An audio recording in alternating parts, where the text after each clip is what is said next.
disuruh pegang kan setelah beliau kan suruh milkshake gitu kan, terus kayak disuruh pegang, ikuti kata-kata saya dek, saya berjanji untuk tidak mengatakan ini ke siapapun. Jika saya mengatakan ke siapapun, maka saya akan celaka.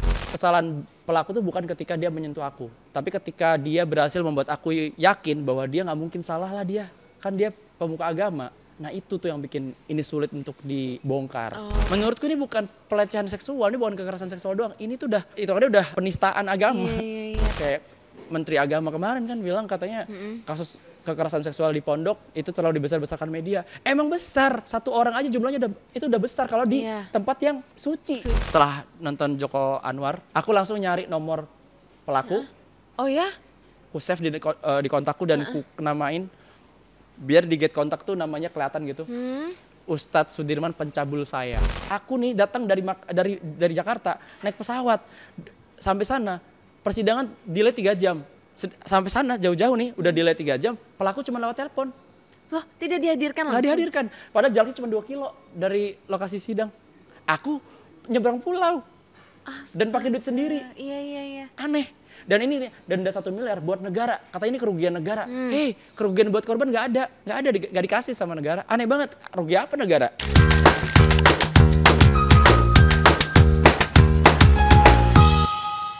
Pelaku sudah divonis nih dek, di penjara dia 11 tahun sama denda 1 miliar.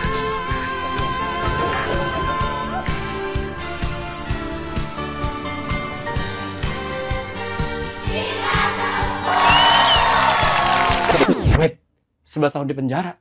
Lebih lamaan dia jadi pedofil, 21 tahun dari 2004.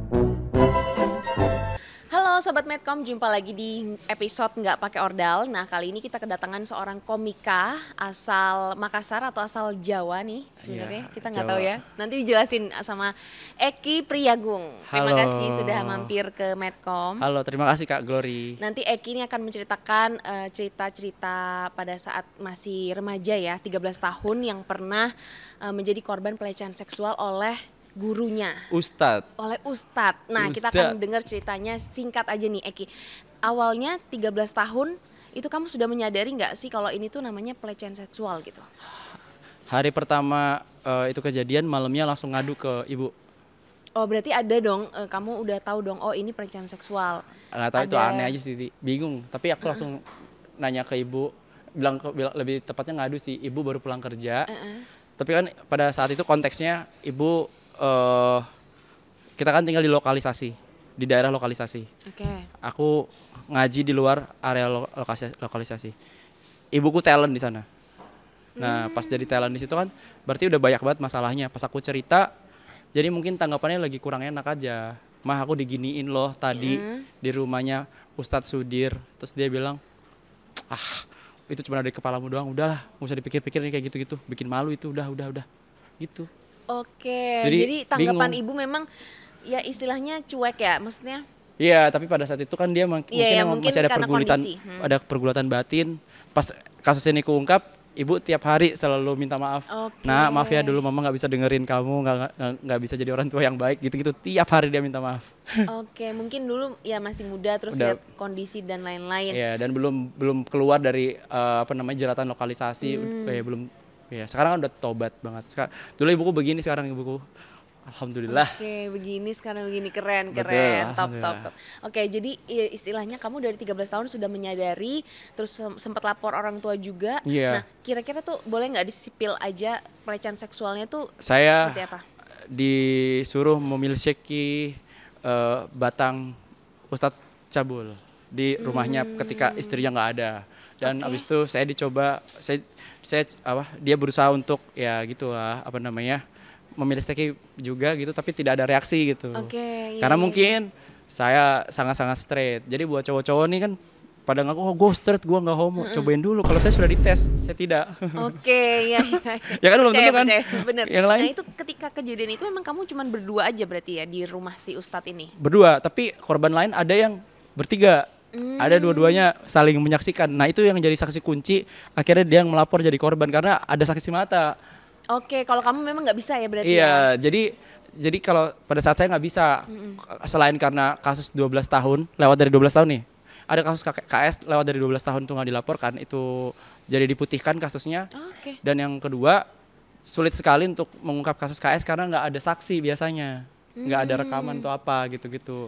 Oke, nah itu memang yang juga jadi pertimbangan harusnya karena iya, kan ketika kejadian itu kita nggak ada persiapan gitu. Betul, kan. Makanya kalau seumpama ada pelaku yang narsistik itu akan lebih mudah untuk keungkap gitu kalau ada file-filenya. Kebetulan si Ustadz ini tidak menyandang juga sebagai konten kreator, jadi tidak ada data-datanya. Karena juga zaman dulu ya, berarti tahun berapa tuh? Zaman itu 2009. Tapi pada saat 2016-an, 2017 itu kan berlanjut dari 2004 ke 2024. Itu tiap tahun selalu ada orang, selalu ada korban, selalu ada yang ditumbalkan ibaratnya.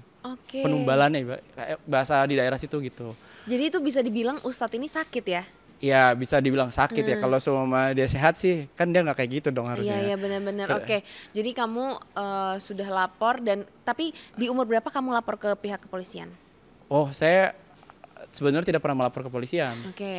Jadi pada saat itu konteksnya ya udah saya bawalah, ini jadi komedi aja lah, jadi bercandaan aja. Terus ada yang ke-trigger korban lain gitu. Terus gara-gara itu akhirnya si korban-korban yang baru kan saya tahu tuh, ternyata masih ada korban-korban sampai 2024 ya. Akhirnya saya dorong untuk melapor. Saya jadi saksi aja karena udah diputihkan kasusnya. Si korban-korban yang melapor ini yang tadi yang bertiga. Iya, jadi ada saksi mata. Iya, itu tahun 2025. Itu yang terbaru. April. Jadi saya lagi bikin show stand up Mei tanggal 10. 2 minggu sebelumnya saya ke distrak buat menjarain pelaku. Itu pas tepat ulang tahun saya. Saya speak up pas tepat ulang tahun saya kemarin 23 April 2025 itu.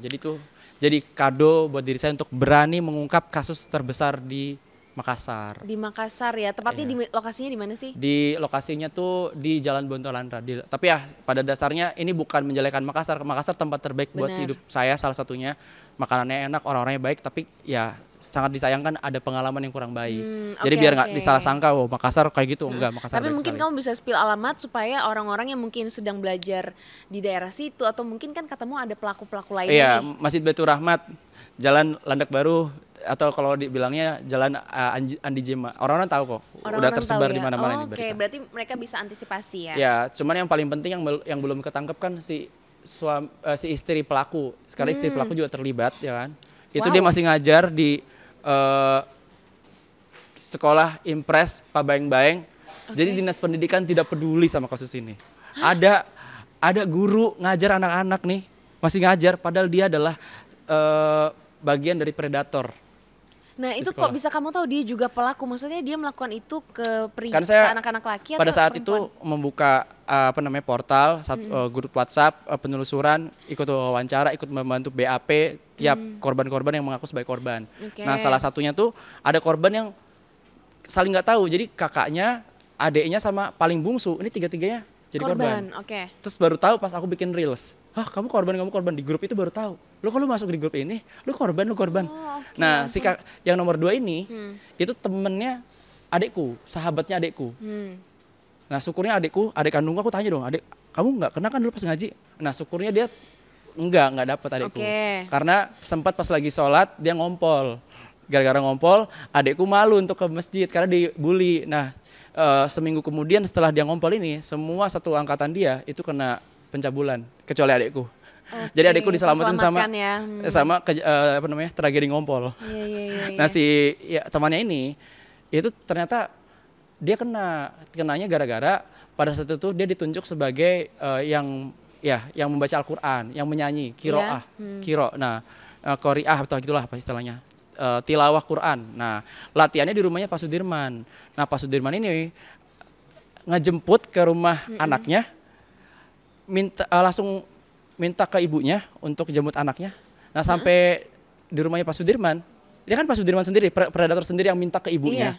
Sampai di rumahnya Pak Sudirman, itu habis itu dia dikasih makan dulu, mengaji dulu, diajarin mengaji, diajarin menyanyi dulu, menyanyi Quran apalah itulah. Bukan menyanyi lah, tilawah itulah. Habis itu ditidurkan di kasur, terus habis itu makanan-makanan yang tadi dipakai udah dikonsumsi itu masih ada sisaannya, dihias di kasurnya, nggak tahu itu buat apa, semacam sesajen gitu. Terus istrinya sambil ngipas-ngipasin alat kelaminnya biar bangun sama suaminya. Terus di suasana kasur yang kayak ada kelambunya kayak rumah Ya ampun, kayak di itu Joko sering Anwar banget. gitu loh. Kayak Tahu di aku. scene-nya film Joko Anwar Ibu gitu. itu kan, Yang ibu. ada kelambu-kelambu buat nyamuk kayak gitu. Jadi dia sangat mengingat betul Detailnya detail ya. itu. Dan kalau nonton film yang ada kelambunya dia ke-trigger ingat itu. Oh, ya ampun kasihan ya. Ya, dia sekarang udah gede dia udah kerja di tambang Morowali. Wow, keren. Maksudnya konteksnya adalah bayangin dia masih mengingat lukanya sampai hari ini gitu. Itulah. Iya. Bayangin makanya, dan si istri ini kan berarti enabler kan, tahu kan kalau semua masih pelaku kayak gitu. Sampai hari ini apa ngajar. itu modelnya kayak kultisme atau ada Aku juga pengajarannya nggak tahu. Aku nggak tahu itu. atau Kalau penyakit. menurut gue mungkin Mereka itu nggak fetis minta kali ya, duit kan fetis ya. kalian? Fetis aneh aja gitu. Fetis aneh tapi si istri juga ikut gitu Mungkin maksudnya. emang ada dua kemungkinan kali. Asumsinya adalah si laki-laki ini pandai untuk mendoktrin seseorang karena anak-anak kecil pun juga kebawa kan. Atau yang kedua, itulah dampak buruk kalau kita ketemu pasangan yang sefrekuensi. Iya bisa juga ya. Kan harusnya kan kalau sama kita ada ide yang buruk nih, kita sebagai pasangan bisa ikut berdiskusi atau bilang enggak gitu kan. Kayaknya aku pengen deh bawa anak kecil itu dan kita lakukan ini dan itu gitu. lakuin ini bareng-bareng. Harusnya kan jangan kayak gitulah. Tapi kenapa dia bilang ide bagus? Kenapa aneh itu kan? Nah sekarang si istri berarti belum ketangkep. Belum, setidaknya kalaupun belum ketangkep, oke lah nggak bisa ditangkap karena nggak ada bukti. Karena kan kasusnya juga udah lewat dari 12 tahun. Oke. Ini kejadiannya 2014. Ini, kalaupun nggak bisa, ya udah. Kenapa nggak dijauhkan dari lingkungan anak-anak? Karena kan serem kan. Oke. Itu harus jadi pertimbangan juga ya. Dinas dari pendidikan aneh banget setempat. sih. Kepala sekolahnya juga aneh sih. Karena kejadian dan Pak Sudirman nggak cuman mencabuli di masjid, dia kan juga sekolah. Di sekolah juga guru agama. Di sekolahnya dia juga mencabuli anak-anak. Itu udah Itu ke blow up mungkin nggak sih ke media? Itu samping Brimob banget. Jadi banyak banget anak-anak Brimob yang di situ, yang mungkin sekolah di situ dan gak ada yang peduli. Oh ya Tuhan, ini Wakil emang udah. Wali Kota Makassar mana dirimu? Tidak muncul dirimu. Nah ini kan mungkin bisa didorong ya. Abis Iya. nanti video ini keluar, kita akan dorong ke Wali Kota Makassar. Semoga dia bisa pay attention ya. Iya, dan di samping masjid itu ada predator yang perempuan. Ini kan, semua korbannya laki-laki, enggak, perempuan juga ada. Di samping rumah, di samping masjid tempat TKP itu ada predator perempuan. Ya ampun, ini tuh sudah bertahun-tahun tapi nggak ada yang berani bongkar. Kenapa gitu alasannya? Kenapa? Why? Nah, Ayo, why? aku juga nggak tahu tuh. Nah tapi kalau menurut kamu memang Makassar tuh daerah Bronx atau gimana sih? Oh enggak, itu cuma daerah situ doang. Makassar bagus banget karena di tempat yang sama di kota Makassar, aku kan sempat trauma sama masjid jadinya kan. Oh, Sempat sampai merasa kayak diriku gitu ya? ateis. Sampai berdampaknya kayak gitu loh. Karena kan aku kan dari rumah nggak punya teladan. Ibuku kebetulan pada saat itu masih belum baik ya kan. Iya. Nggak kayak sekarang. Nah ibuku nggak bisa jadi contoh. Aku akhirnya cari tempat yang bisa menjadi contoh. Oh rumah ibadah bagus dong Tapi pilihannya. ternyata Nah pas di rumah ibadah yang aku anggap suci ternyata aku malah disumpah Al-Quran untuk menutupi hal yang hina. Nggak boleh ngomong. Abis itu setelah kejadian dari situ aku jadi mikir kayaknya agama nggak bener deh. Ternyata bukan agama yang nggak bener, tapi aku kebetulan melihat agama dari representasi orang-orang ini. Karena pada saat akhirnya aku ketemu sama masjid yang lain, teman-temanku pada baik kok. Bahkan dia ngedukung aku untuk punya pendidikan yang bagus, nemenin aku sampai kuliah di ITB, sampai sekarang masih jadi sahabatku. Jadi Makassar masih jadi kota yang sangat-sangat kucintai. Oke, bener sekali, makanannya enak, banyak juga tempat itu destinasi wisata. menurutku bukan salah kotanya, salah lokasi di situ, orang-orangnya kebetulan mendukung untuk ini tuh terus langgeng. Karena beberapa ibu korban bilang kayak gini, anakku nggak usah aku laporin lah, orang cuma dipegang-pegang doang. Hah? Itu perlu ada sosialisasi sih tentang sex education gitu ya? Karena buat kita yang ekonomi masih struggle, mungkin ini juga bisa menjelaskan kenapa mamaku bisa kayak gitu dulu responnya. Itu ketika kita ekonomi masih struggle, masalah kan udah banyak di kepala kita. Ketika anak melapor dia jadi korban, itu menambah satu masalah lagi. Sehingga akhirnya untuk merasa jauh lebih baik, orang tua harus mengkerjakan masalah tertentu. Mungkin yang dipilih masalah anak itu. Itu psikologinya seperti itu ya? Iya, karena kita juga nggak sanggup nggak sih kalau kita harus menerima dalam keadaan ekonomi terpuruk, terus habis itu kita harus menerima kalau kita adalah orang tua yang gagal menjaga anak kita.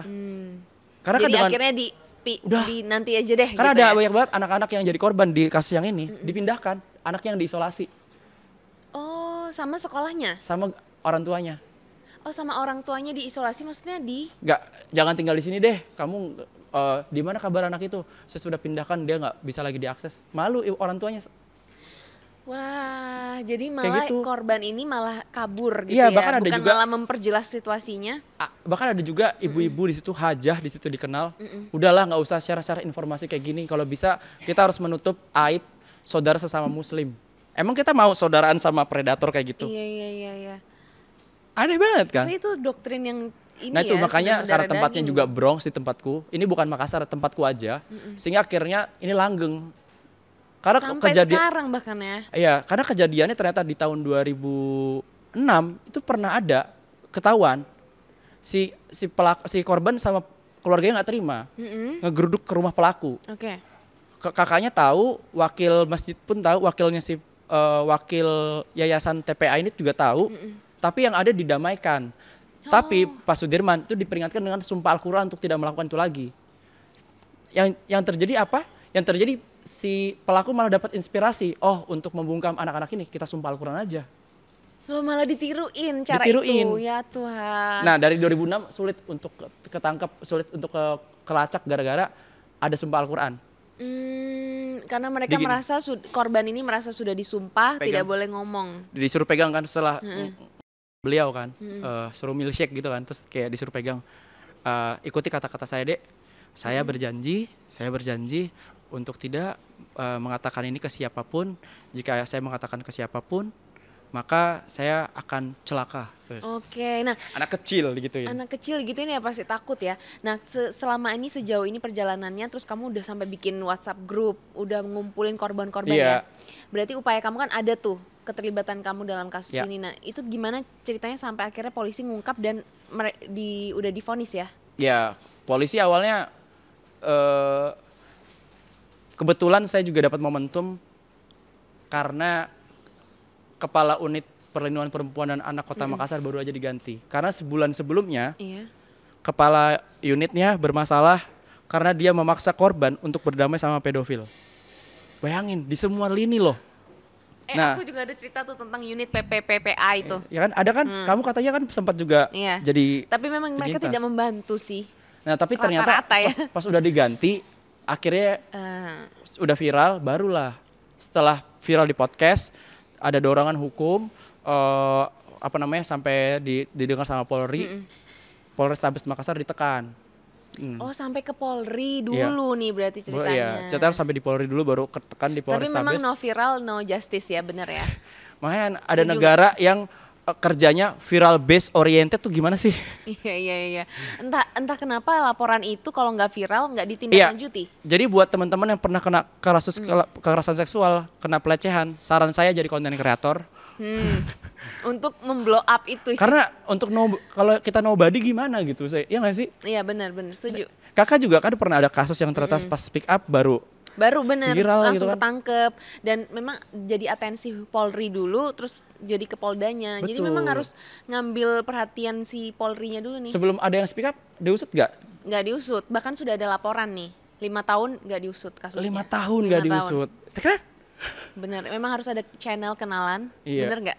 Ya bisa dibilang kayak gitu, tapi aku bisa bilang itu semua karena dorongan dari netizen. Karena gini, mungkin kalau buat boomers kan, kalau semua ada yang di depan gedung nuntut, tolong ini kasusnya dibongkar, dia bisa tutup pintunya dan lain-lain. Tapi kalau notif nih gimana sih cara matiinnya? Iya bener. Gimana sih matiinnya? Yang kebawa mimpi. Nah terus sejauh ini kamu perjalanan batinmu, perjalanan emosimu sudah sembuh atau masih ada trauma-trauma atau gimana? Kamu sudah menerima? Enggak sih, enggak, biasa aja sih Kak. Aku bukan tipe yang sedih berlarut-larut. Jadi aku sadar bahwa apa ya ngebuat ini jadi lebih mudah daripada orang lain. Aku ADHD, ADHD. Jadi aku tuh gampang banget ke distract. Aku tuh gampang banget bosan. Jadi aku tuh nggak bisa berlarut-larut dalam satu hal. Nah gara-gara ADHD ini, itu yang ngebuat aku jadi nggak terlalu mendramatisir luka. Segera aku ketawain atau apa gitu-gitu. Misal aku lagi nangis nih, terus tiba-tiba ada anak kecil kepleset, terus kayak bisa nangis kayak gitu. Tapi abis itu udah lupa. Abis jadi kan pas nangis kan aku lagi di interior kepalaku kan, lagi di internal kepalaku. Tapi tiba-tiba di depanku, aku nggak bisa membuang penglihatanku dari kekocakan ada anak kepleset ini. Akhirnya aku tetap ketawa. Nah hal itu yang membuat aku jadi lebih mudah melalui trauma ini. Jadi survive gitu jadi ya. Jadi survive tanpa sadar. Kayak misal aku dulu pernah lagi teleponan brainstorming sama temanku. Aku lagi bawa motor, tiba-tiba bannya kempes, ternyata bocor. Terus aku jalan, tak gitu. Terus di sampingku ada orang, bang, kenapa? Bang Eki ya, kenal aku. Iya, bannya bocor. Tapi aku tuh kayak orang yang sumringah biasa aja. Kenapa? Karena aku lagi fokus sama brainstorming. Coba kalau aku nggak teleponan sama temanku. Pasti fokusnya ke situ. mangkel ya itu. Iya, jadi ternyata multitasking dan kedistraksi ini yang membuat aku selamat dari itu. Karena aku dari kecil kan suka gini, kalau orang lagi ada guru ngajar, aku tanganku nggak bisa diem, gambar gurunya, gambar apapun, gambar anak pang, pokoknya gambar anak kecil tau gak sih yang kayak gunung kembar gitu-gitu. Pokoknya vandal di bukuku sendiri lah. Nah ternyata yang hal kecil-kecil yang aku lakukan dari dulu itu tuh yang nyelamatin aku. Jadi pas lagi ada masalah, aku bisa fokus ke sesuatu yang aku bikin, hal lain yang aku bikin, bisa kualihkan perhatianku. Sehingga akhirnya ketika tadi ada trauma ya, baru ku bicarakan lagi ketika emosiku udah lebih stabil, udah lebih kuat. Pasti kan kamu dendam banget nih sama si pelaku kan? Sebenarnya lebih kayak bukan, kalau dendam aku nggak pakai dendam sih Kak. Aku ngerasa itu adalah konsekuensi. Kalau dendam tuh kan rasanya gitu banget kan, berapi-api banget. Mungkin ada korban lain yang merasa seperti itu. Iya tuh, kalau aku rasa karena sih aku bisa menangkap efeknya ya. Aku bisa menangkap energi korban-korban lain itu dendam. Ada dendam gitu yang kayak dia harus menerima ganjarannya di dunia gitu. Aku pribadi, kalau kamu enggak ya beda. Makanya aku kurangkul kan kemarin kayak gini. Iya kamu videoin lagi tuh pada saat dia pakai baju merah. Mana lagunya tuh somber, judulnya tuh apa begitu, pokoknya tentang teman yang kayak, lu masih ingat gak sih pas kita satu kasur bareng, anjir, liriknya kayak gitu kurang lebih. Fuck. Itu kamu juga waktu kejadian itu kamu ditidurin di kasur juga? Iya, tapi nggak di kasur sih. Aku mungkin karena nggak sespesial yang tadi itu yang sama istrinya, aku pakai matras doang. Emang selesai itu aku langsung bilang namaste. Kan gak yoga kan? Udah kayak yoga loh. Oke. Terus setelah kamu tahu nih divonis 11 tahun ya kalau nggak salah. Iya. Nah itu gimana reaksi kamu? Menurut kakak gimana kalau dia beraksi aja 21 tahun tapi di penjara cuma 11 tahun? Kurang dong berarti ya? Menurut kakak kurang? Kurang. Itu yang dirasain semua korban. Kayak wah gila ya, dia lebih lamaan jadi pelakunya predatornya daripada dihukumnya. Iya betul. Keren banget hukum di Indonesia ini gitu. Kita nggak pernah bisa tebak sih hukuman di Indonesia seperti apa. Belum nanti kalau dia ternyata berkelakuan baik, dikurangi lagi ya, benar. Kan? Selama persidangan dia sopan atau dia merepresentasikan orang yang alim karena selalu pakai peci. Nggak tahu kan? Nggak tahu ya ke depannya. Nggak tahu. Ada nanti ada potong-potongan lebaran kan kita nggak tahu. Nah setelah itu selain dia ada 3 orang lainnya. Total 4 ya? Iya, tapi yang benar-benar masih bisa diusut emang baru 1 ini. Yang 3 ini kan kasusnya udah lama-lama semua dan 1 ternyata terbukti kalau dia orang dalam gangguan jiwa. Itu jadi ustadz juga atau? Dia jamaah. Jadi jadi ada masa di mana ini pelaku tuh pintar banget. Pelaku tuh mastermind gitu lah kalau menurutku. Karena ini kritik juga buat dinas sosial Kota Makassar, yang ODGJ ini itu udah berkali-kali ditangkap dan dipukuli karena kejadian yang sama. Dia mencabuli anak kecil di WC umum. ODGJ si jamaah ini dan mencabuli di tempat itu. Makanya aku juga bingung kenapa masih ada orang yang mau menitipkan anaknya di TPA itu. Karena kemarin aku ke TKP, sumpah demi Tuhan aku bersampingan sama ODGJ yang menjadi predator. Sampingan persis. Namanya Gomez. Berarti dia masih berkeliaran di situ? Masih, karena si ODGJ ini kan pembenarannya warga, dia juga ya gimana, dia orang berkebutuhan khusus, tapi kan dia mengancam orang-orang sekitar, anak-anak sekitar. Dan berkali-kali kalau sama dia kayak gitu dipukulin lagi, apa gitu. Nah pernah akhirnya dibawa ke kantor polisi karena dia ODGJ, ditaruh di RSJ. Nah karena ditaruh di RSJ ternyata merepotkan pihak RSJ, suka buang air besar sembarangan lah dan lain-lain, dibalikin lagi ke jalan. Tapi kan itu tugasnya RSJ.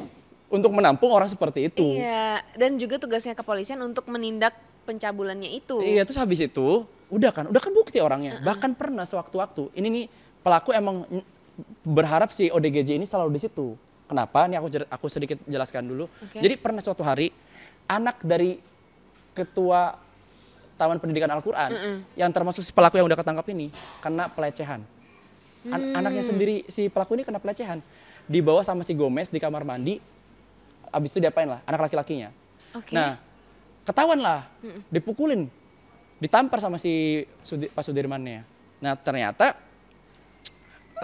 Pak Sudirmannya ngedamain, anaknya sendiri ngedamain. Kenapa?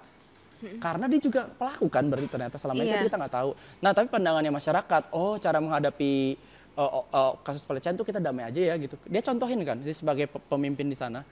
Terus habis itu dibiarin, jadi biar refleksnya orang kalau semua ada kasus pelecehan. Yang disalahin si Gomez, si ODGJ ini. Iya, dijadiin tumbal ya. Iya, padahal dia nggak semuanya dia. Jadiin kambing hitam lah. Betul. Oh caranya kayak gitu, jadi butuh ada peran si Gomez untuk melindungi dia nih. Betul. Melindungi posisinya. Bahkan anaknya sendiri, masa saya sebagai pelaku, orang saya juga, anak saya juga jadi korban. Anaknya jadi korban, dia berdamai, biasa aja. Udah sakit jiwa ya. Dan ini di lingkungan agama loh. Dinas pendidikan kacau banget sih, istrinya masih ada loh. Iya, dan itu masih ngajar anak-anak masih ya ngajar. berarti ya. Hari ini dia masih ngajar, hari ini. Kamu berarti ngikutin terus ya mereka? Masih, warga-warga suka laporan dan lain-lain. Nah, boleh tahu nggak sih 4 pelaku tuh siapa aja sih Pak Sudirman ini? Pak Sudirman, Bu Latifah, Anhar atau Ansar sama Gomez. Oke, Gomez sama Sudirman udah tahu. Bu Latifah ini apa? Bu Latifah istrinya Pak Sudirman. Oke, tapi belum ditangkap kan? Ya, mungkin nggak bisa ditangkap. Setidaknya jangan mengajar, jangan di lingkungan anak kecil lah. Oke, nanti kalau ada buktinya, mungkin kalian yang punya buktinya, Bu Latifah ngapa-ngapain, silahkan. Udah saling tahu kok warga-warga sekitar situ, bahkan ada warga-warga sekitar, atau bahkan pembina-pembina masjid bilang, ini mah udah rahasia umum sebenarnya. Pak Sudirman suka tiba-tiba nutup pintu, jebret ada terjadi apa, tumbal tahunan, bla bla bla. Terus mereka ya udah sebagai warga sekitar juga ya udah? Ya udah. Orang ya salah satu korban ada juga yang berevolusi jadi pelaku. Wah, berarti masih banyak lagi. Biasanya kalau sudah sampai kena mataharinya, kena sodomi, dia berubah jadi pelaku. Nah, ya itu bisa jadi. Nah, ada tuh suatu hari di tahun berapa gitu, 2015-an atau 2016-an gitu, salah satu orang di situ ternyata dia membawa anak kecil di dalam WC umum juga. Tapi itu muridnya Pak Sudirman, yang dulu juga korbannya Sudirman. Tapi dia sampai sodomi. Cuman jadi sebenarnya nah ini aku dengar dari mana? Gitu ini adanya sendiri yang ngaku. Adanya nggak suka, nah kakaknya suka. Adanya keluar, adanya adalah teman angkatanku. Adanya cerita ke aku, ayo kita ngobrol. Nah dia nggak bisa ngobrol karena dia masih sayang sama saudaranya. Nah saudaranya pelaku. Bingung dia. Jadi harus melindungi saudaranya. Dilema, nih kalau nggak salah. Ya kan? Iya, sulit kasus KS tuh sulit banget. Aduh dilema banget. Aku ngebayangin sih itu Pak Sudirman itu mencetak benih-benih pelaku lainnya dan zombie. Dan nggak tahu ya sekarang ada berapa? Ratusan. Kalau kayaknya itu udah 280 dari 2004. Dari 2004 sampai 2025. Angkatanku ada 8 orang. Bayangin kalau setiap 2004 berarti sekitar 21 tahun. Di 1 tahun aja ada 8 orang. Gila. Dan itu belum tahu yang jadi pelaku berapa orang ya. Wah. Ngaco dan dia nggak cuma itu dalam satu TPA doang loh, belum dengan di sekolah. Di sekolah masih banyak lagi. Kalau menurut kamu nih, udah ada kasus kayak gini, ini kan cukup besar berarti kan? Iya. Karena kan ratusan gitu. Nah, menurut kamu apakah sekolahnya harus ditutup atau apa nih yang harus dilakukan? Kayaknya kalau semua TPA kan yang harusnya ditutup. Kalau di sekolah kan cuma satu pelaku doang yang ketahuan. Kalau TPA-nya menurutku udah nggak make sense sih kalau di situ. TPA lah ya yang harus ditutup ya. Tempat penitipan anak kan itu? Tempat pendidikan Al-Quran. Oh ampun, aku kirain tempat penitipan anak, tempat pendidikan Al-Quran. Iya, karena udah nggak mencerminkan Quran nggak sih? Udah. Itu berarti lokasinya di samping dari? Di masjid Baitur Rahmat. Di Masjid Baitur Rahman itu. Iya. Tapi kalian waktu dilakukan pelecehan itu di ada rumahnya? yang di masjid, ada yang di rumah Pak Sudirman. Saya di rumah Pak Sudirman. Oh, oke. Ada yang dilakukan di antara maghrib dan isya. Hah? Kan nggak boleh kan kalau kayak gitu kan, misalnya harus mandi junub dan lain-lain. Berarti ini tidak menjalankan agama ini dengan baik. Ini bahaya banget, ini ngeri banget. Sholat loh kan tujuan kita buat baik. Kalau yang perempuan juga? Iya pas lagi ngaji. Sama Pak Sudirmannya? Bukan, sama Ansar. Kalau Ansar tuh genrenya perempuan. Oh, udah sakit jiwa nih bener-bener. Ansar tuh yang lebih muda nih berarti ya? Iya itu juga muridnya Pak Sudirman. Wah gila. Terus yang perempuan gimana mereka? Ada yang melapor juga? Ada yang melapor. Ada yang udah punya anak. Orang ini udah besar gitu, udah gede.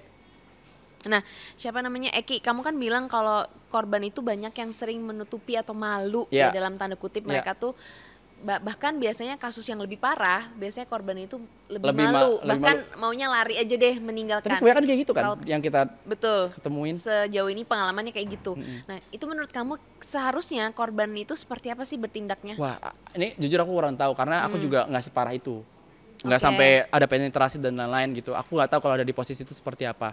Jadi pada saat itu aku ada pergulatan batin yang ngebuat aku sadar bahwa ternyata yang dilakuin tuh kesalahan pelaku tuh bukan ketika dia menyentuh aku.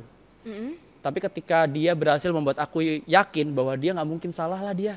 Kan dia pemuka agama. Nah itu tuh yang bikin ini sulit untuk dibongkar.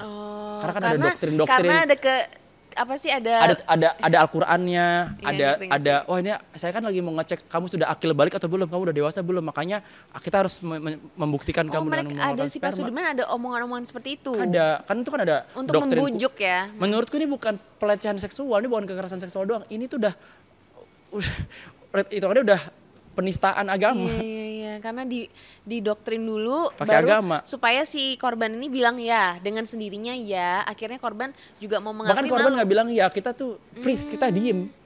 Kita nggak bisa ngerti, karena kalau semua dalam kasus pelecehan seksual, korban tuh cuma terjadi 3 hal. Fight, melawan, flight dia lari, atau kalau nggak freeze, kita diem. Diem ya, karena insting survive kita, kalau semua ada ancaman kita pura-pura mati.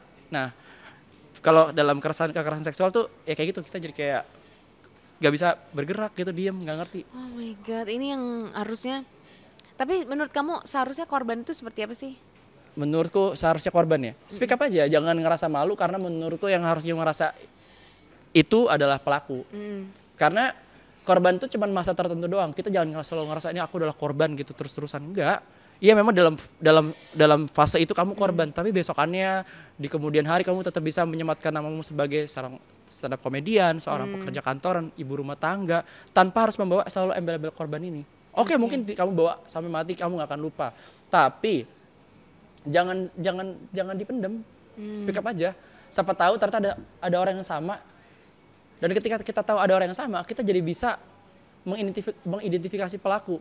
Jadi ada harapan si pelaku ditangkap, kebongkar gitu ya modusnya. Ya, karena yang unik dari kekerasan seksual adalah kalau kita kecurian kan yang kita tahu itu adalah barang kita diambil. Akhirnya kita bisa teriak, pencuri. Tapi kalau kekerasan seksual tuh yang diambil adalah bagian dari tubuh kita, harga diri kita. Jadi kita nggak bisa ngomong, kita malu. Bisa. Akhirnya kita nunduk, kita jalan dengan nunduk, kita bawa ini terus sampai mati gitu rasanya. Yang lain pada nunduk, jadi kita nggak tahu kalau di samping kita pun kita berpapasan sama korban yang orang-orang yang lain. Padahal kalau kita tegap terus kita cerita, aku korban loh, kamu juga korban. Yang mana orangnya? Yang ini. Oh yang ini juga. Lebih mudah. Terus abis itu instansi juga jangan mengkerdilkan kasus ini, kayak Menteri Agama kemarin kan bilang katanya kasus kekerasan seksual di pondok itu terlalu dibesar-besarkan media. Emang besar, 1 orang aja jumlahnya itu udah besar kalau di tempat yang suci. Nah, apalagi kalau ratusan. Oke, setuju. Ada banyak banget kasus-kasus di pendidikan agama, di ranah pendidikan yang belum terungkap. Oke, nah sekarang kamu kan udah switch ya kehidupannya, udah di dunia entertainment juga. Sejauh ini mereka komentarnya terkait dengan kasus kamu gimana? Ya paling kalau mereka di sana mendukung sih ya, yang tadinya awal skeptis masyarakat tapi sekarang pada mendukung, seneng karena dia tidak merasa dijelekan kampungnya. Makassar sangat tetap jadi tempat yang baik, tapi ya ini bagian dari bersih-bersih, bukan menjelekan kota. Ini bersih-bersih kan, membersihkan. Jadi memberikan ruang aman buat warga sekitar. Apalagi kalau bisa di packaging, dikasih kemasan dengan yang harus selalu sedih dan lain-lain gitu. Aku emang sedih ada gitu, proses banyak yang kulalui itu banyak banget gitu.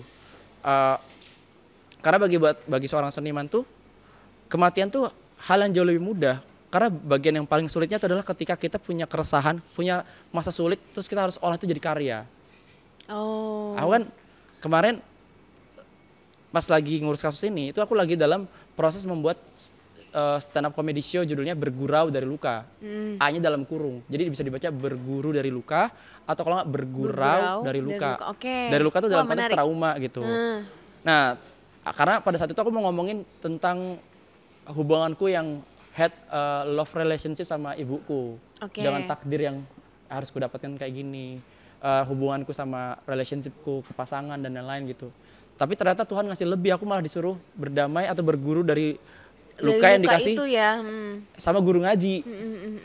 Jadi kayak wah kok tiba-tiba ini juga keungkap semua. Oh jadi sebenarnya kamu juga nggak ada pikiran tuh untuk nggak ada, nggak sengaja ini kebongkar. Aku juga sampai sekarang juga masih amazed gitu kayak wah gila bener-bener no viral no justice. Dulu tuh aku kayak apaan sih orang apa-apa diviralin. Aku bukan gitu.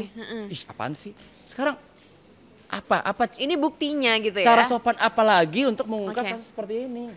Sekarang aku bukukan karena kasusnya juga mengecewakan, hasilnya 11 tahun ya daripada cuman ada di hatiku.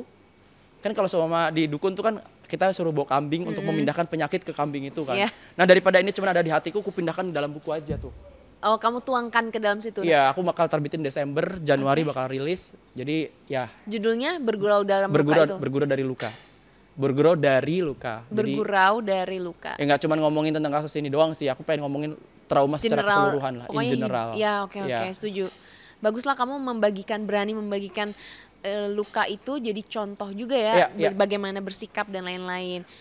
Karena kayaknya orang tuh nggak suka sama sesuatu yang mentah gitu aja kalau dalam keresahan atau sedih. Kita nggak suka sama orang yang terus-terusan orasi, makanya kan sekarang orasi bisa bentuknya dalam bentuk reels atau apa. Karena itu kan cara zaman kan berbeda ya. Sekarang ada orang yang sambil joget-joget bisa protes ya kan, pakai lagu TikTok. Nah, aku pun begitu. Aku juga merasa aku bersuara gara-gara aku menonton suatu kesenian.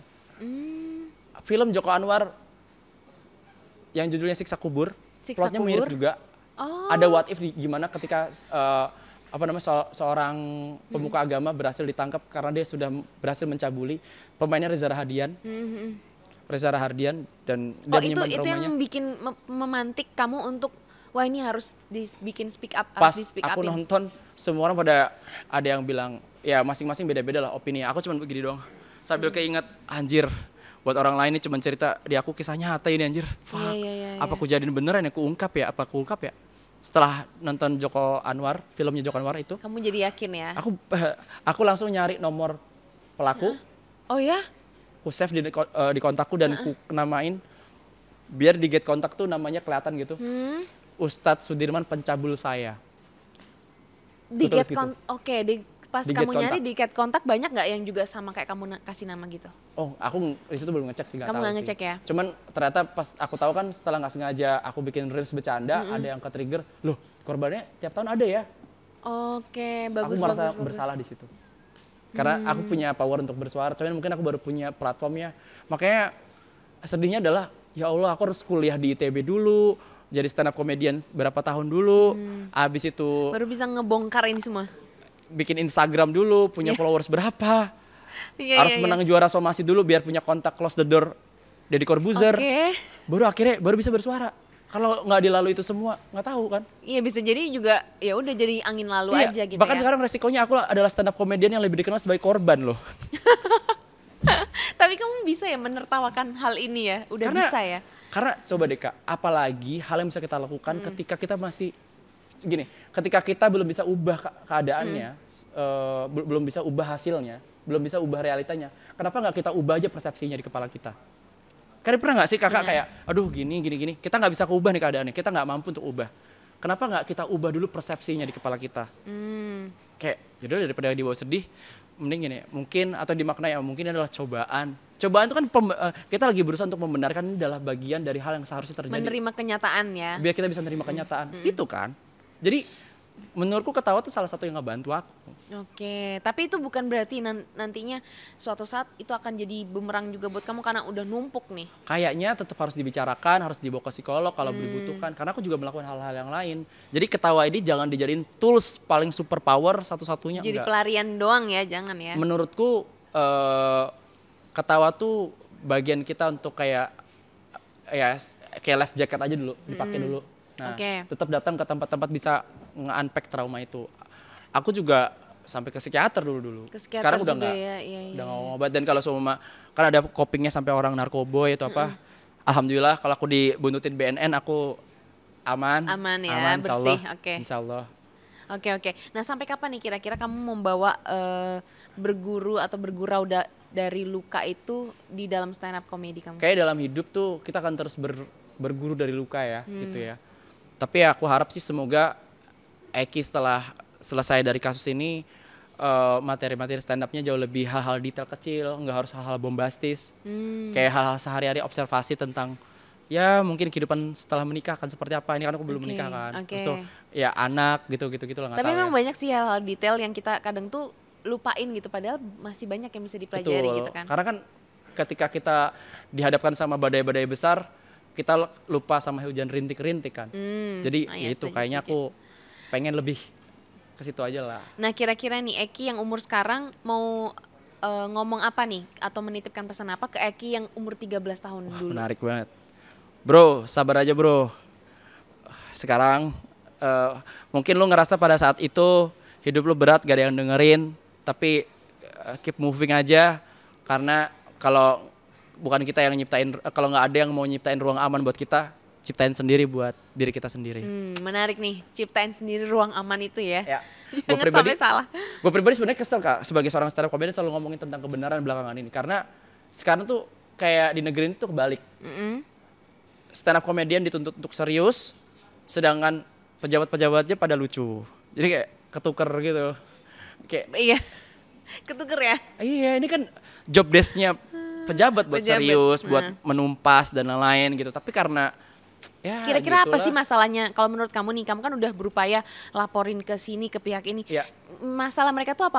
Memang cuman karena mengkerdilkan atau mengenyampingkan, atau memang nggak berani aja bertindak? Negara ini tuh adalah kumpulan-kumpulan orang inkompeten yang dia beri posisi, menurutku. Oke, ini dari pengalaman kamu ya dalam kasus ini khususnya. Banyak banget banyak kasus yang temanku cerita dia ngetiknya lambat pas BAP, mas saya aja ngetik, dia bisa ngetik 10 jari. Jadi dia korban, dia ketikin cerita dia selesai nih. Karena di kantor polisi dia nggak bisa ngetik orangnya, ngetiknya tek lama. Terus kayak mas bukan gitu runutan kalimatnya gini. Oke, itu hal kecil padahal. Hal basic ya. Wah. Ya gitulah, aku nggak tahu tapi menurutku ngerti. ya kan aku nggak nyebut instansinya, tapi ya kalau seumpama ketika kita pengen dapat jabatan tertentu terus kita lihat sawah mana yang perlu kita jual ya. Nah itu kan agak sulit ya, akhirnya ordal lah apa-apa gitu-gitu. Makanya aku ngerasa kadang kita greget kok gini dulu bisa sih. Bener banget. Aku loh Kak. Tapi memang kamu harus kenal sama kepalanya gak sih? Itu makanya itu kita harus kayak menghadapi orang ini, mau gak mau kita harus terima gitu. Kadang kayak ya Allah ini orang kok gini banget tapi dia menteri kita. Kayak kok bisa sih gitu, ya udahlah. Nah kira-kira dalam perjalanan kasus ini kamu ada gak ordalnya? Menurutku. Supaya yang mendorong kasus ini tuh cepet. Om Deddy. Jadi menurutku salah satu kalau orang yang bisa aku sebut yang membantu kasus ini besar sekali, close the door. Deddy Corbuzier, Bang Ate. Kalau aku nggak kenal stand up comedy, aku nggak ketemu Bang Ate. Kalau nggak tahu Bang Ate, aku nggak mungkin ketemu Kak Juju, produser. Dan kalau nggak Kak Juju iyain, aku nggak ketemu Om Deddy. Om Deddy, wow segila itu. Ya Om Deddy kan juga ordal dari rezim. Iya. Jadi orang baik tapi dia orang baik. Sebelum aku ditraktir mie ayam dulu. Jadi kayak ditanya-tanya, diajak ngobrol dulu. Ya aku ngerasa pada saat itu mungkin karena dia juga udah sering angkat anak ya, maksudnya bukan sering sih, ada nada kan yang diangkat gitu. Ya, jadi dia bisa relate lah ya. Jadi aku di sana tuh datang sebagai orang yang nggak dapat peran ayah. Ya aku senang banget ketemu Deddy. Peran ayah dapat Deddy gitu kan. Iya. Ya memang ayah banget sih dia, ayah material ya. Ya double meaning, ya Deddy dan Deddy as a Deddy gitu. Oke, jadi itu ordal kamu sejauh ini ya, yang bisa sampai kasus ini tuh. Tapi kan juga bisa dibilang kayaknya kalau semua aku nggak juara somasi agak sulit untuk dapat itu gitu. Oke. Nggak tahu sih, mungkin juga juara somasi itu juga kebetulan jadi jalan aja. Aku aku ngerasa sangat banyak keberuntungan yang aku dapat sih ketika aku ikut stand up comedy. Nah kemarin pada saat itu menarik banget video kamu yang videoin si Pak Sudirman yang di samping kamu yang dia pakai baju tersangka itu ya. Nah itu gimana? Itu ya prosesnya. Aku pertama kali dia diem aja ya, berarti nggak noleh. Pertama kali di pikiranku tonjok aja kali ya. Nah ada kan pasti emosi. Tonjok gitu aja, tapi di kedua aku kan komedian. Selalu berpikir kalau yang muncul di kepala pertama kali itu kurang bagus. Jadi apa ya? Udah rangkul aja. Rangkul engagementnya gede nih. Ya udah aku rangkul. Karena pasti bikin orang greget, tonjok aja kali gitu. Iya pasti kan ada kayak karena gitu. Kalau aku pukul, itu tuh melanggengkan, aku kan gede tuh, akan gede videonya mungkin. Tapi itu akan melanggengkan cara berpikir korban, oh kalau ketemu pukul aja. Padahal itu gak elegan menurutku. Karena menurutku dengan bisa tetap tenang dan punya karir yang baik, punya kehidupan yang baik, itu sudah jadi balas dendam yang sangat-sangat elegan. Oke.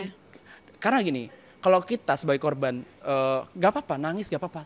Selesaikan nangismu, ya tetap apa namanya, beri ruang perasaanmu yang kayak gitu, sorrowmu, painfulnya, ya itu tetap valid. Tapi ketika dalam proses yang panjang ini, kalau kita selalu isi dengan apa namanya, guncangan emosi, kita nangis, itu akan mengganggu apa namanya, jernihnya pikiran ya, jernihnya omongan kita di persidangan, jernihnya kita berpikir, jadinya kurang bisa memenangkan, kita bisa aja kalah. Iya benar setuju. Jadi jangan emosi dulu, yang penting kita tenang dan balas dengan elegan gitu ya. Iya, makanya disitu aku ngerasa anjir aku Hotman Paris banget gila jadi pengacara jadi kayak gitu. Karena nggak aku langsung tektokan sama si jaksanya. Nggak ada LBH, nggak ada. Nggak ada LBH? Iya, makanya menang tanpa LBH. Wah hebat sih berarti kamu. Tapi kamu meyakinkan korban-korban jadi saksi untuk ngomong langsung di pengadilan? Wah itu Kak Ainul, oh ya satu orang lagi yang ngebantuku. Oh ya itu juga mungkin bisa dibilang ordalku gara-gara internet, thanks to viral. Karena Kak Ainul, dia bukan siapa-siapa tapi dia mengawal semua kasus ini. Dia cuma warga biasa aja. Dia bahkan beberapa kali nge-support tiket buat aku naik pesawat. Oh iya? Iya, dia ngekawal korban-korban, dia bawa mobil. Gitu? Dia orang tetangga yang peduli aja, orang waras yang ada di tempat yang agak aneh aja di situ. Tempatnya orang-orang pada nggak aware, nggak peduli. Ada satu orang, kebetulan dia juga punya finansial yang baik gitu. Dia bantu. Wah baik banget, terima kasih Kak Ainul ya namanya ya. Ya benar, kalau nggak ada Kak Ainul gila sih. Itu kayaknya volunteer yang kayak itu datang dari Tuhan sih benar. Sampai sekarang sih. Ini berarti ya? Dia sampai sekarang. Meyakinkan para korban untuk. Karena dia juga mungkin putri daerah yang tahu betul dia menjaga lingkungannya. Dia merasa bahwa dinistakan tanahnya sama orang-orang. Karena pelaku itu bukan warga asli, dia perantau yang akhirnya menguasai wilayah itu. Oh perantau. Dia orang Mandar. Oke. Nah sejauh ini kalau misalnya kamu ketemu pejabat-pejabat, pernah nggak sih mau coba speak up sebelum misalnya si pelaku ini ketangkep? Pernah ada upaya untuk speak up? Oh belum. Aku kalau ke pejabat ngomongin hal ini pun ya nanti coba dikontak ke sini gitu doang. Oke. Jadi emang yang benar udah cara itu langsung lapor polisi ya? Aku rasa mungkin sih pejabat-pejabat tertentu yang pernah aku ajak ngobrol juga sibuk sama urusannya sih ya kan. Jadi aku Oke. Mungkin itu kali ya. Oke. Nah sekarang kita masuk ke mitos. Mitos atau fakta? Oh jadi aku suruh pilih antara mitos atau fakta ini? Komedian itu paling lucu biasanya punya masa lalu kelam atau masalah yang berat? Menurutku fakta. Fakta ya? Ya setidaknya aku. Itu yang menginspirasi kali ya? Setidaknya aku lebih ngerasa orang-orang yang hidupnya orang tuanya kurang akur gitu-gitu. Biasanya jauh lebih lucu. Ya kalaupun ada yang orang tuanya akur terus abis itu jadi komedian, aku nggak suka jokesnya. Contohnya siapa tuh? Nggak usah sebut lah. Nggak ada. Gitu ya. Oke. Mitos atau fakta, ngomongin trauma di atas panggung itu lebih susah daripada ngomongin politik? Setuju. Politik itu adalah pikiran paling mentok komedian. Jadi kalau semua nyari punchline nih, terus kita nggak kepikiran, udah lari ke politik aja. Itu pasti lucu. Gampang politik. Oh, politik itu gampang, lebih mudah daripada ngomongin trauma sendiri ya? Kalau trauma tuh harus ada izin ketawa penonton. Gimana caranya untuk penonton tuh nggak ngerasa kasihan, tapi juga ini nggak tengil orangnya. Tetap ada empati gitu. Iya, ada resep rasa yang harus dijaga. Dan aku juga suka gagal. Kamu harus trial and error terus ya? 9 tahun. 9 tahun. 9 tahun mungkin bisa dibilang baru lucu bawa ini. Oke. Mitos atau fakta, orang yang sudah sembuh nggak akan pernah ngerasa sedih lagi. Bener nggak tuh? Menurutku ada beberapa trauma yang sayangnya nggak sembuh-sembuh. Hah? Sayangnya ada beberapa trauma yang bisa disembuhkan? Yang nggak bisa sembuh, menurutku. Ya. Dan ya udah, kita cuman perlu harus hidup dengan itu gitu ya? Ya gimana caranya kita akhirnya bukan sembuh tapi terbiasa untuk hidup bersama lukanya. Ya gitu. Hidup berdampingan dengan luka, ya ampun. Bener sih, nanti aku pengen baca berguru dari luka. Oke. Mitos atau fakta, dalam kasus pencabulan dan kekerasan seksual, kalau bukan korban yang speak up, nggak akan ada perubahan? Yap. Setuju ya? Ya. Bahkan kayaknya kalaupun korban yang speak up tapi dia nggak viralkan atau nggak viral, nggak kebuka juga. Viral aja banyak banget yang kasusnya mandek. Banyak banget temanku Kak yang gini. Nih ada kasus di tiap temanku orang Kemenku. Sampai sekarang kasusnya belum beres. Cerita ke aku. Oke, dia di Toraja. Berarti memang kamu nih termasuk salah satu yang beruntung ya? Beruntung aku itu Ana. Ini sumpah ini tuh menurutku aku tuh cuma outlier doang. Kebanyakan tuh gak keungkap dan gak ada undang-undang kayak semacam Samaritan Law. Samaritan Law itu adalah apa tuh? Jelasin. Undang-undang yang melindungi korban yang mengungkap suatu kasus.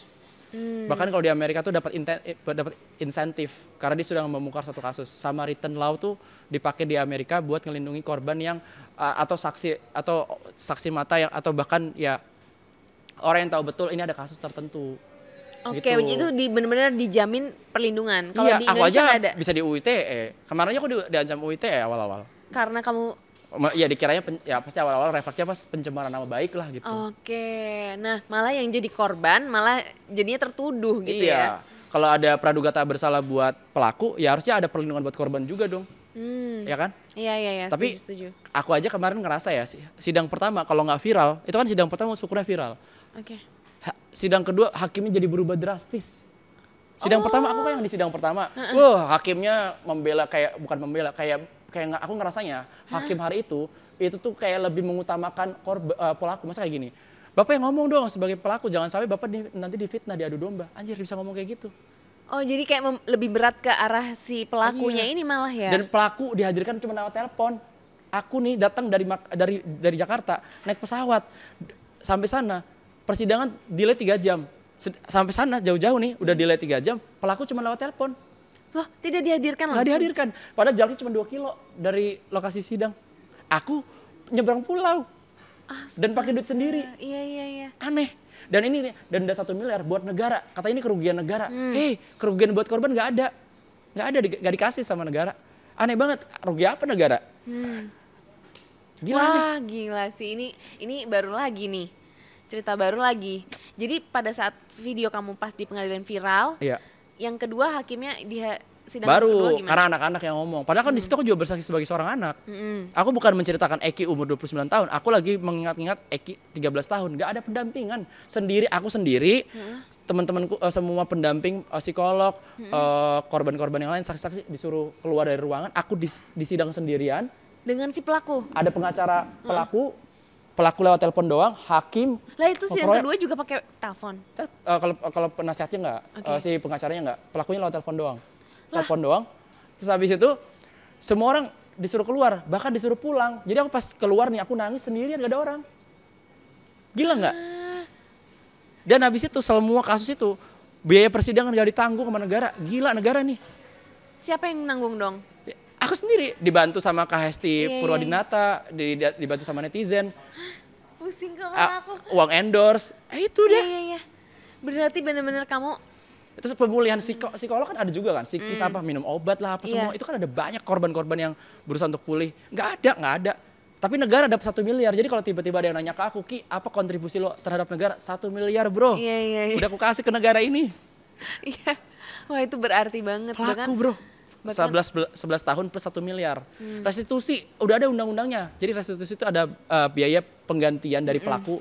Jadi kalau semua dianya nggak punya duit, hartanya bisa dilelang sama negara, abis itu dikasih.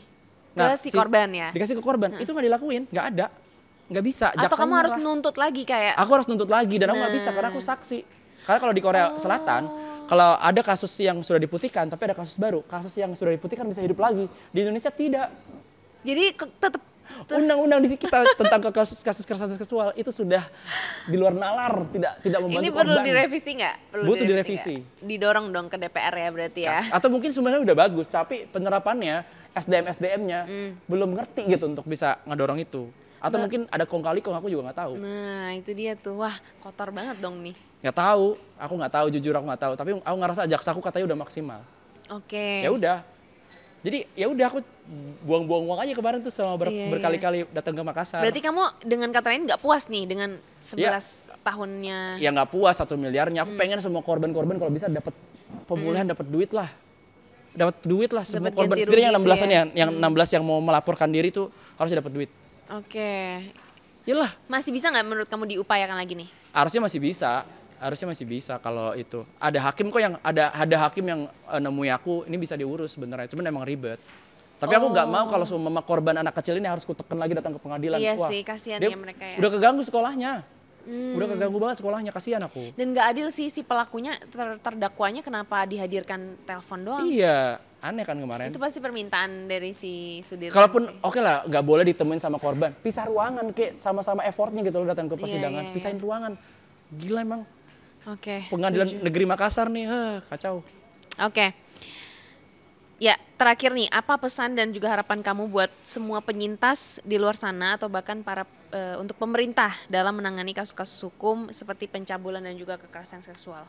Udahlah, nggak usah tutup mata, nggak usah banyak justifikasi. Pelaku predator, orang-orang jahat ini masih banyak tersebar, nggak cuma di satu kota. Banyak banget, ini tuh masalah besar nasional. Ini tuh setara sama darurat narkoba. Tapi kan narkoba udah ada BNN-nya. Ini belum ada ya badannya ya? Nggak ada badannya. Apa jangan-jangan negara nggak pernah peduli sama anak-anak? Makan siang gratis, oke, udah peduli sama anak-anak. Tapi ini juga penting. Karena percuma kalau Indonesia emas, tapi banyak yang jadi predator. Mantap. Setuju, aku setuju. Jadi pokoknya ini harus perlu ada tindak lanjut dari pemerintah maupun pemerintah pusat ataupun daerah. Iya, kasihan juga Kementerian Pemberdayaan Perempuan karena kemarin budgetnya banyak yang dipangkas. Banyak banget yang akhirnya LSM atau orang-orang yang pendamping psikolog ini nggak dapat uang, kerja volunteer. Karena kementeriannya emang budgetnya kan semuanya dialin ke satu program kan. Bingung lah. Oke, dan emang perlu ada revisi dari undang-undang kekerasan seksual ya. Oke, setuju. Terima kasih Eki sudah sharing. Ini berarti banget buat kita belajar, sama-sama belajar. Nggak cuma buat korban, tapi untuk kalian yang nonton ini, untuk teman-teman kalian mungkin ya, atau lingkungan kalian yang juga ada kasus serupa, jangan takut untuk melaporkan atau bikin viral deh. Kalau perlu nanti kontak Eki aja ya. Siap nggak? Dibanjiri. Aku pengen tetap jadi komedian, teman-teman, bukan jadi ketua aktivis. Jadi bolehlah, karena butuh tenaga yang ekstra untuk harus membahas kasus. Setuju sih. Ya, takutnya aku jadi tiba-tiba kenalin namaku Kaseto gitu. Kak Eki gitu ya. Harus ada ini komitmen nih memang kalau terjun di sini. Iya, makanya mending teman-teman boleh, ini harus ada LSM mungkin sendiri gitu. Kayak kalau aku sendiri kayaknya enggak ya. Belum. Nanti mungkin bareng-bareng aja lah kita lah. Cari-cari lah ya, cari-cari jalan untuk bisa memviralkan kalau bisa. Iya, karena yang penting itu bukan hotline pengaduannya gitu, tapi tindakan nyata bareng-bareng bahwa kita punya persepsi yang sama, korban bukan aib. Oke, setuju. Dan untuk kalian yang di Makassar mungkin bisa lebih aware lagi sama lingkungannya. Kalau ada kasus serupa langsung aja dilaporkan. Ya. Oke, terima kasih Eki sudah datang ke Medcom dan juga udah sharing-sharing. Sampai ketemu di episode selanjutnya. Dadah.